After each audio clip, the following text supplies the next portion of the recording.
I began with the same assumptions everyone else does. Industrial growth, overcrowding, poor sanitation, early infrastructure stretched beyond its limits. The mid-19th century is supposed to be an era of improvisation, cities expanding faster than they could plan, engineers reacting instead of anticipating. Nothing secret, nothing hidden, just growth pains. That explanation works until you look closely at what actually happened beneath the streets.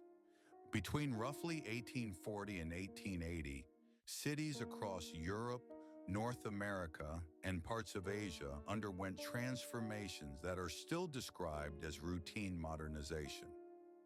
Streets were raised, drainage was improved, old buildings were adapted, floors became basements. This story is repeated so often it feels settled. But the physical evidence tells a different story, one that becomes harder to dismiss the more locations you compare. Across dozens of cities, entire neighborhoods ended up partially buried under dense, compacted layers of earth. Not scattered debris, not flood residue washed unevenly through streets. Uniform sediment, packed tightly enough to entomb lower floors, doorways, windows, and arches. In many cases, two full stories vanished beneath the new street level. These buildings were not abandoned ruins. They were active structures incorporated into daily urban life while their lower levels disappeared below ground. What makes this strange is not that cities change. Cities always change. It is how abruptly and consistently this change appears to have occurred. The burial layers are not gradual. They do not show decades of accumulation. They are thick, sudden, and remarkably similar in depth across vastly different environments, and they appear within the same narrow historical window. Early photographs are where the pattern first becomes impossible to ignore. Daguerreotypes from the 1840s and 1850s show cities in the middle of something that does not resemble construction. Workers are not building upward, they are digging down. Doorways sit below street level, windows are half submerged in packed earth. Facades are abruptly cut off as if the ground rose overnight. Scaffolding climbs downward into the soil instead of upward toward new floors. These images come from places that shared no architects, no climate, no political system. Yet they show the same anomalies. Streets rebuilt higher, lower floors sealed, entrances relocated upward, and all of it treated as normal. As the scope widens, the consistency becomes uncomfortable. Paris, Warsaw, St. Petersburg, Vienna, Hamburg, Chicago, Boston, San Francisco. Different continents, different governments, different engineering traditions. Yet within a few decades, every one of these cities reported major regrading projects. Each absorbed enormous volumes of earth. Each quietly buried parts of its older buildings and moved on. The official explanations begin to strain under comparison. If one city raises its streets to fix drainage, that is reasonable. If two cities do it, coincidence is plausible. But when dozens of cities do the same thing at the same time, to the same depth, the narrative stops being convincing. And then there is the architecture itself. The buried sections are often the most refined parts of the structure. Massive stone arches, precision masonry, window proportions that do not match 19th century design norms, foundations deeper and thicker than documented plans suggest. In many cases, the workmanship below ground appears superior to what was built above it later. This raises a simple question that is rarely asked directly. Why would cities bury structurally sound, architecturally sophisticated spaces instead of restoring them? Why raise streets rather than remove sediment? If sanitation was the problem, excavation would have been the obvious solution. Instead, cities chose permanent burial. City records from the period are curiously evasive. Engineering reports mention regrading, leveling, and improvement, but avoid explaining why so much earth was present in the first place. Council minutes authorize massive excavation budgets without specifying the origin of the material being removed. Newspapers occasionally note the discovery of older stonework during street projects, then fall silent. The deeper you go into the archives, the more fragmented the explanations become. Descriptions appear briefly and then vanish. References to unexpectedly deep foundations, rooms discovered below recorded base levels, arches uncovered beneath streets that were never supposed to exist. These details surface and then are never mentioned again, as if acknowledging them raised questions no one wanted to answer. It is in these margins that another term quietly appears. Not loudly, not consistently, just enough to be noticed. Tartaria. Not as the mythical empire debated online today, but as a vague reference point. Older foundations, structures predating official records, subterranean masonry of unknown origin, architectural layers that do not align with the accepted timeline. This leads to an uncomfortable possibility. The buildings were not designed with buried floors. They were buried after construction. What has long been described as street raising begins to look more like excavation. Not construction upward, but recovery downward. Once that idea takes hold, the evidence starts to align. The so-called modernization projects coincide with large-scale digging. Streets are rebuilt higher only after earth is removed. Lower levels are exposed just long enough to stabilize access, then sealed again. The goal does not appear to be full restoration, but containment. The timing is critical. These events cluster tightly between 1840 and 1880. Before widespread photography, there is little visual record. Afterward, the transformations are already complete. Photography begins just as cities are digging themselves out, not as they are being buried. When cities are compared side by side, the pattern sharpens.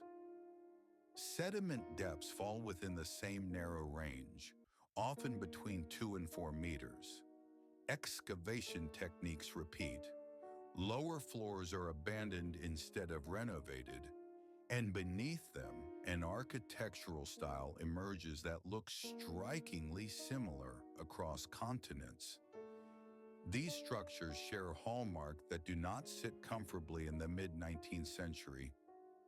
Oversized arches, symmetry on a monumental scale, window ratios associated with much older design traditions, precision stonework that would have required resources and techniques beyond what was commonly available to rapidly expanding industrial cities. To conventional historians, these are explained away as classical influence. But influence does not explain identical features appearing in cities that never shared architects or planning philosophies. It does not explain why this style always ends up underground. And it does not explain why it disappears from new construction immediately afterward. At this point, the explanations narrow to two options. Either dozens of cities experienced natural disasters of identical magnitude within the same few decades, depositing uniform layers of compacted earth, or they were responding to a single large-scale event whose aftermath they did not fully document. The second option fits the evidence more cleanly, even if it is more unsettling. Engineering notes from the period reveal repeated complaints about unexpected conditions, foundations deeper than anticipated, soil layers that did not match surrounding geology, excavations taking far longer than planned, work crews encountering structures that were not on any map. What stands out most is what cities chose not to do. They did not remove all the sediment. They removed just enough to restore functionality at a new, higher level. Entire floors were left buried permanently. If the goal had been improvement, those spaces would have been reclaimed. Instead, they were sealed and forgotten. Silence becomes the defining feature of the record. After excavation ends, discussion stops. There is no celebration of discovery, no academic debate, no public fascination with what was uncovered. The cities simply continue as if nothing unusual happened, and yet the pattern repeats everywhere. Whenever older structures are exposed, the response is consistent. Streets rebuilt higher, facades altered, details removed or hidden behind brick. The moment the old layer becomes visible, the new layer covers it again. This is not preservation, it is replacement. By the 1850s and 1860s, it becomes clear that these projects were not improvised. They follow a recognizable sequence. An unexplained layer of earth renders lower floors unusable. Large-scale excavation begins. Only selected areas are fully cleared. The rest is sealed.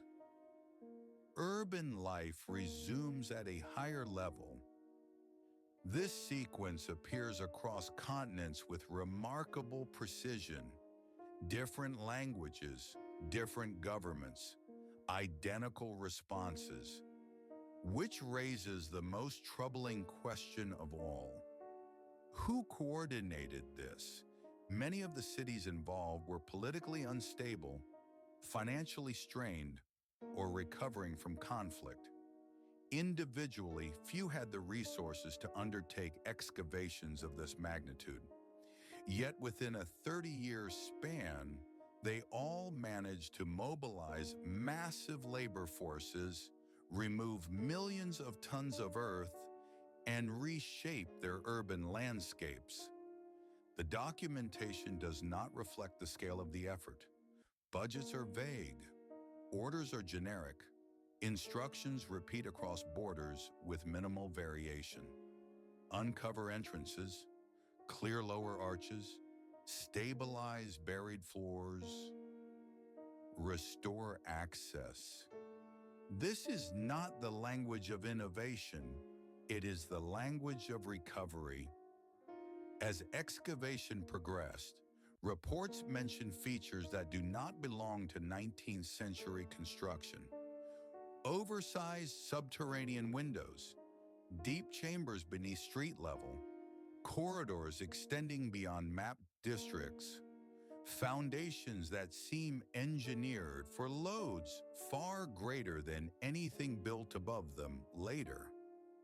These characteristics align closely with what alternative researchers refer to as Old World architecture: deep foundations, monumental symmetry, precision masonry, uniform design principles appearing in cities thousands of kilometers apart.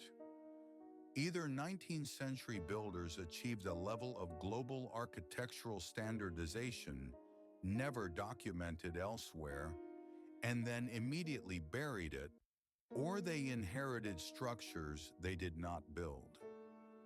The photographic record strongly favors the second explanation. The earliest images show Earth being removed, not added. Workers excavate downward. Streets are rebuilt only after digging is complete. The cities are not rising, they are emerging. And then the trail goes cold. No comprehensive studies, no official acknowledgement, no sustained historical interest. The buried floors remain underground.